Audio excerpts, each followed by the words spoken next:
After winning a championship in 2023, I and many other people felt like the Denver Nuggets had a very real chance of being the first repeat champion since the Kevin Durant era Warriors. But they lost Bruce Brown in free agency, a pivotal sixth man on a roster that wasn't deep in terms of bodies, but had six players who could all play 30 plus minutes a game in the playoffs. Losing him was a huge blow, but GM Calvin Booth had a plan, and that plan was to sit on his hands and wait for Denver's young players to pan out. Julian Strawther, Zeke Naji, Peyton Watson, Jalen Pickett, and Christian Brown had all showed some promise, but their inexperience and unrefined skill sets did not contribute meaningfully towards winning. They ended up losing in a 7-game series in round 2 to the Timberwolves just to lose another member of that core 6 as KCP signed with the Orlando Magic, and Calvin Booth looked at that and said, okay, that's fine. Good thing our young guys are finally going to develop. Well, to be fair, Christian Brown did take a significant leap, making him a most improved player candidate, but his biggest weakness, outside shooting, was again a limiting factor on impact. This time around, they lose in 7 in the second round again, but this time it is to the eventual championship winning OKC Thunder. But luckily, Calvin Booth is gone now. In fact, an interim GM would be managing the ship for this offseason, and frankly, he ran laps around Calvin with some simple but extremely impactful moves that should lead Denver to looking like a true contender once more. To me, the Nuggets and Rockets are the clear winners of the offseason. The Rockets did that with the splashy Kevin Durant trade, but in the case of the Nuggets, I think they've shown how just a few small moves on the margins can make all the difference. Hello everybody, welcome to Rusty Bucket. Subscribe to the channel and drop a like on this video, and check us out over on Spotify and Apple Podcasts if you would like to enjoy this as an audio-only experience. First things first, I want to say sorry for not doing the What's Next for the Denver Nuggets video during the playoffs. We typically plan to have those come out like right after the buzzer or whatever, but just because there was a whole lot going on, it got pushed to the side, didn't end up happening, and then I kept repeatedly meaning to get to it throughout the playoffs, but I kind of got burned out towards the end, so it just ended up not coming out, and then they made a bunch of moves, so I can't do What's Next for Denver now. So as a way to try and hopefully make up for that, I hope Denver Nuggets fans, you didn't take that personally. It was not just the way that it went down. I promise you, it's more incompetence than it is malice. Far more incompetence than it is malice. I actually generally like the Denver Nuggets. Let's go ahead and get into it. Again, I'm very sorry. Let's first talk about this Michael Porter Jr. deal. Of Denver's moves this offseason, this was easily the biggest, and it is honestly long overdue. Michael Porter Jr. has always been a difficult player to define in terms of his value. A 6'10" MPJ is one of the best tall three-point shooters this game has ever seen. Very few people 6'10" or taller are better at shooting the three ball than Michael. I often refer to him as the 6'10" J.R. Smith, and when you look at some of the shots he takes, then you can see why. His extra height and length makes contesting his shot very difficult, and when you pair that with solid cutting instincts and just a dash of the athleticism that remains from his high school days, and you found yourself a hell of a play finisher. That's a term you don't hear as much, but it's the exact type of player you want to pair with a playmaker like Nikola Jokic. Being the dimer that he is, Jokic found a great target in Michael Porter Jr., and though he was inconsistent throughout their championship run, he was no doubt more of a positive than a negative. Now, all of that is great, but there's really two major problems. First of all, I think Denver went unnecessarily high on his rookie extension. They gave him a max extension, and that was a controversial choice at the time because really who else was going to offer anything resembling $35+ million a year? That team just didn't exist out there. Then you add into it his injury history, add that to the equation, and you really start to look at that contract sideways. In terms of games played, he's already missed a good amount, but he also tends to tough it out and play in games while hurt, which is commendable, but it very clearly hinders his game significantly, especially his jump shot. In the case of this year's playoffs, he was dealing with a shoulder injury, which obviously affected his jumper. And if that's out of the equation for him, then there's very little positive that Michael can provide to a game. He's not a terrible defender, but he's honestly pretty underwhelming when you consider his frame, and his cutting has also decreased in volume. At least it certainly feels that way to me. Now, whether or not that is just further decline in athleticism for him or simply just less usage schematically, the end result is the same. MPJ ends up being a shooter who can't shoot, all for the price of $35 million a season.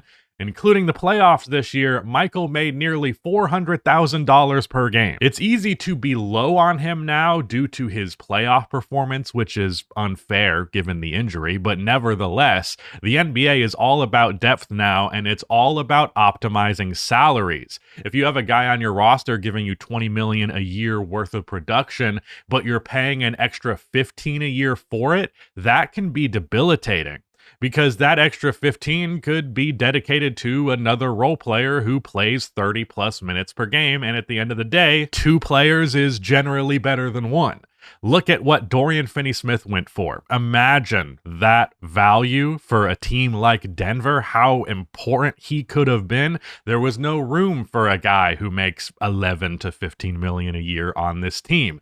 The Nuggets also are already overpaying a good bit for Jamal Murray in a way where they really have no good way to get out of it, because if you trade Jamal Murray, you're not going to get a player as good as Jamal Murray. So it's just kind of like he kind of got to bear it. So Michael Porter Jr., because it was harder to trade Murray, just naturally had to be the one who got sacrificed. Along with him went a 2032 first-round pick, which was pretty controversial. To me, there is no reason to hesitate on moving the 2032 first-rounder when the best player this franchise will ever have still has enough fuel in the tank for at least, enough to finish the rest of the decade before he retires. Could that mean dire consequences come 2032? Sure. Will there still be an Earth in 2032? That's debatable. But if the Bulls traded the 2002 first round pick when they got Scottie Pippen and it eventually went number 1, do you think they would really regret that shit too much when the Supersonics land Yao Ming? That's an extreme example, both in scale of success and scale of talent at the number 1 pick. Respect Yao Ming. Dude was a crazy prospect. But extreme examples are useful for illustrating points clearly. At least that's what I'm hoping here. When you have a guy like Jokic, the future after him can kick fucking rocks. Teams can recover from having traded the number 1 pick a lot easier than they can recover from fumbling a generational talent. Is Cam Johnson himself worth such a pick? Not really. Is Cam Johnson and freeing up room in your salary to bring in other role players worth such a pick?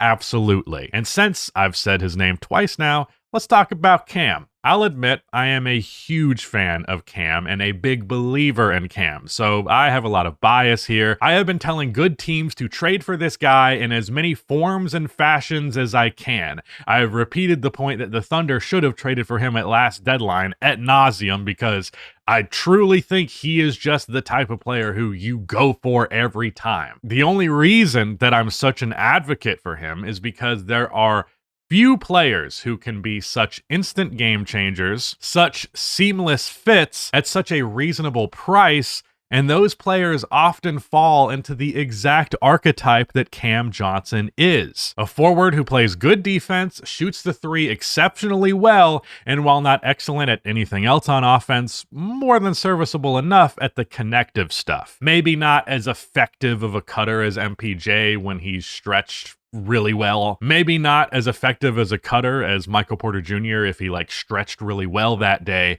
but he's a much better connective playmaker. He's a much better ball handler who is also much more cognizant of what his limitations are in that realm. Unlike Michael, he's a solid mid-range / floater range shooter, and He had a career year as a finisher, hitting 78% of his field goals attempted from 0 to 3 feet. I think he is less limited than Michael on offense, every bit as good, if not probably better, on defense. And again, at a bargain of a price, especially compared to Michael, as Cam makes $20.5 million next season. He will be the 89th highest paid player in the entire NBA. Michael Porter Jr. is going to be the 35th highest paid. I do like Cam considerably more, but even if they're the exact same caliber of player, and Cam has every good and bad that Michael did, that difference in salary alone makes it worth all of this. I said this was a home run of a trade when I first saw it, and I have not wavered on that. It's honestly got a real chance of being the most important trade of this offseason because it was great on its own, and as a catalyst in some big signings that followed. And by big, I do, of course, mean two guys who are making the minimum. However, that's not really something to scoff at. Minimum guys can be noteworthy difference makers, especially when they are not relied on too heavily. The first signing was, of course, the return of Bruce Brown. The prodigal son returns. The Jokic merchant returns to Jokic, which means that in theory, Bruce should be every bit the player that he was before, but now somehow for an even lesser price. I believe he was their mid-level exception guy when he went there from Brooklyn originally. There is, of course, the chance that he also just genuinely got worse over the last few years, but Bruce is a super unique player who needs a specific system to function at his best. He needs another quirky Wes Anderson-ass player to pair with to make him really flourish. All right, how's this for a metaphor? Bruce Brown is like flint and Jokic is steel. Steel is super useful in many, many ways, and 9 times out of 10, flint is just fucking flint. But if you combine flint and steel, boom, you've got a fire, and now you can go to the nether and be scared. Or now you have a new guy on the team who can play 20 plus minutes and possibly effectively be a sixth starter. That was another home run move, but the deal that has gone under the radar for them is landing Tim Hardaway Jr. on a minimum deal. I am not Hardaway's biggest fan, as his jumper can be super inconsistent, and when a guy is mostly a shooter and their jumper is ass, then they are going to have a putrid display. And Hardaway did that plenty in round 1 versus the Knicks. However, he also did hit 7 threes in game 4. The thing that sucked for Detroit is he was a key part of the team and one of their highest salaried guys on top of it. For Denver, there will likely be playoff series that he rarely sees the floor in, but now they have that option in their back pocket. They have a great shooter off of the bench who you can check in for a bit, see if his shot is going, and then let him run for a bit if it is, or take him out if all he's being is a defensive liability. It's not like he's a key player, so you can afford to not play him if the context calls for it. If you have a role player give you a god-tier performance like he did in Game 4 versus New York, that can be a real difference maker for a series and eventually a championship. Now, Detroit did lose that game, but they were only in it to begin with because of Tim Hardaway. Again, we see an instance where the value of the contract really increases the value of the player to the franchise itself. Winning in today's game means making the best out of your minimum guys, and Denver did that. If you sign 2 real players who can genuinely give you real playoff minutes, but you also don't need the both of them to give you that, then that's a huge fucking win. Even if Hardaway ends up sucking, there's really no major consequence to that. Their last major move to this point was swapping Dario Saric for Jonas Valanciunas. Jonas made nearly double Dario's salary, and yet Denver could trade for him because of their cap flexibility from the Michael Porter Jr. deal. Now, I am definitely no major Valanciunas fan. I liked him in Toronto a lot because he kind of looked like what I thought I would look like in my 20s, and it turned out I was correct. But since then, he has become incredibly slow, and his vertical went from very minimal to nothing at all. Again, similar to me in my 20s. However, he is so much fucking better than DeAndre Jordan and Zeke Naji. Again, Framing it from the perspective of the playoffs, with Jokic being the best player in a close game, he is going to play 40 plus minutes. In that case, Valanciunas only has to be solid for 8 minutes. That is the entire scope of his responsibility. And as someone who, again, does not think Valanciunas is particularly valuable anymore, I think he can manage those 8 minutes pretty well. DeAndre Jordan getting real playoff minutes is embarrassing for any NBA team that's trying to be taken seriously. Certainly an NBA team that has the best fucking player in the world on the team. All respect to DJ and his Chinese water dragon. Always gotta respect a fellow lizard enthusiast. But he should be the 13th man or an assistant coach. One way or the other, he should not be leaving that bench until garbage time. But in those 3 moves, Denver has added 3 pieces who can be playoff rotation guys, and they did it for the price of Dario Saric and 2 minimum contracts. That's how it's fucking done. The fun part is they still have their young guys on the off chance that Peyton Watson or Julian Strawther really break out, then you have another big rotational piece there. And also, don't forget their rookie from last year's draft, Daron Holmes. He tore his Achilles in his first Summer League game, which is pretty much the worst possible thing that could have happened. It's hard to recover from an Achilles tear, let alone when you haven't gotten your feet wet in the NBA. It might end up being a long shot, but I'm sure he'll get real opportunity throughout the season, and I'm really rooting for the guy. There also remains the possibility that they get Russell Westbrook back, which personally I think he should do. The only other 2 teams that are interested are the Sacramento Kings and the New York Knicks, and the Kings also just got Dennis Schroeder, so they're probably not that interested in him anymore. So we're just going to assume that Russ goes back to Denver. In that case, all of this together means that they are going into next season with a starting lineup of Jamal Murray, Christian Brown, Cam Johnson, Aaron Gordon, and Nikola Jokic, with Russell Westbrook, Bruce Brown, Tim Hardaway Jr., Jonas Valanciunas, Julian Strawther, Peyton Watson, and Daron Holmes off of the bench.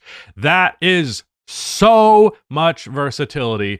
And no, this bench is not full of splashy names, and it's certainly not the best bench core in the NBA. Hell, it's probably not even in the top 10. But it is so much better than what they were working with before. Now, bear in mind, Denver was a contender already. They got to Game 7 against the champs. However, that was, of course, due largely to great heroic efforts from Jokic. Not as much as in other series in the past, but nevertheless, it was the same story of Denver failing. When they fall into the fuck it Jokic bail us out mode, they stop being the team that won in 2023, and it instead makes them a team that reeks of desperation, especially for every second of the game where Jokic has the audacity to sit. With these moves, Denver can try new things. If Cam Johnson were to get hurt like Michael Porter Jr. did, they'll be far less inclined to have him play through it. They had Michael play through it this year because what the fuck else did they have if he wasn't there? The best teams in the NBA can afford to lose a body or two. Not the top of the line guys, but the best teams can lose their 3rd or 4th best player and still look pretty damn great, still be able to survive playoff series. I think Denver can now afford injuries in a way that they could not before, and they can afford off shooting nights in a way that they could not before. You can run a all-shooters lineup around Nikola Jokic now. That was not a possibility before. Jamal Murray, Julian Strawther, Tim Hardaway Jr., and Cam Johnson next to Jokic.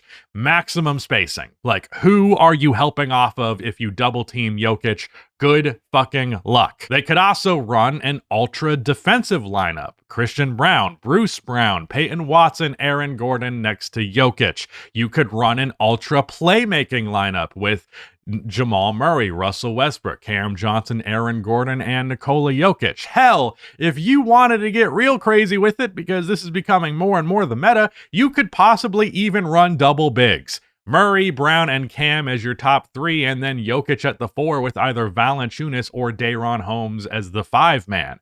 I'd imagine Holmes would be better for this role because Val and Jokic would get picked apart by any competent perimeter scorer, but for certain teams who don't have such a thing, or at least don't have the lineup in to match up well there, you can take advantage of that for a few minutes at a time at least. These possibilities did not exist before, and they open up so many doors for this team. Now, I'm not saying Denver is perfect, and in particular, I feel that Christian Braun and Bruce Brown will not be very good when playing together, which will inevitably happen if Bruce is even 80% as good as he was in 2023. I do think that they should continue to allow Watson, Strother, and Pickett to get opportunities, but if by the trade deadline none of them have materialized into a true rotational piece in a playoff setting, then I think they should be shipped off for another role player you could more easily rely on. Strother, Watson, and Pickett combined to make roughly $9 million. Pair that with Najee's contract and you can get up to $17 million in salary. Throw some second rounders in there and you could convince a young rebuilding team with a solid player to trade them in exchange for smaller contracts and young prospects to develop. If those guys turned into a real ace off of the bench, then I think they're really cooking here. But I also think leaving it where it's at is still phenomenal. Now, what do I think the important lesson in all of this is? Well, I think the main thing is that making a team better on a small scale is the true meta of team building these days. Moves on the margin are still moves that affect the outcome of a championship. Let's say Denver had this exact roster in last year's playoffs, with Cam not being injured in this hypothetical. Are you telling me you think that Denver loses that 7-game series versus OKC?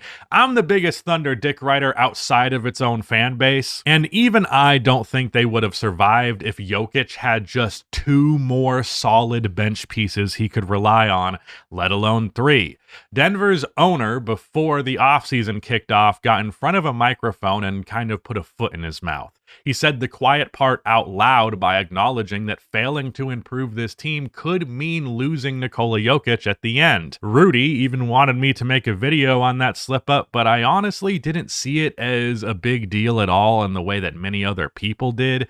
If I were a Nuggets fan, I would have been kind of relieved to hear that, as weird as that sounds, because it shows that they're at least very cognizant of that possibility, and they should be. Their actions afterward showed that they were very serious about that commitment to Jokic, and that's really all that needed to be said. That is all the cherry on top here, because there's really not anything for Jokic to be too upset with here. Yeah, I think you could do a lot better for a second option at the price point of Jamal Murray, but he has a core of guys who can all finish his assists, play some good defense, and hopefully survive the 8 to 12 minutes that he sits during playoff games. One person I do feel bad for in this equation, however, is Michael Malone.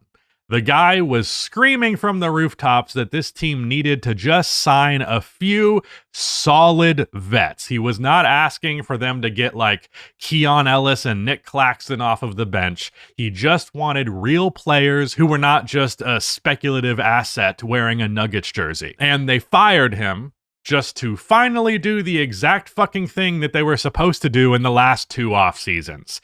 The Nuggets did look rejuvenated after he was gone, but I honestly think that was the fault of their circumstances as a roster rather than the coach. I don't know. I wasn't in the locker room, but it kind of feels like management's incompetence created major issues for Malone, and his biggest crime was calling out those issues from the very start.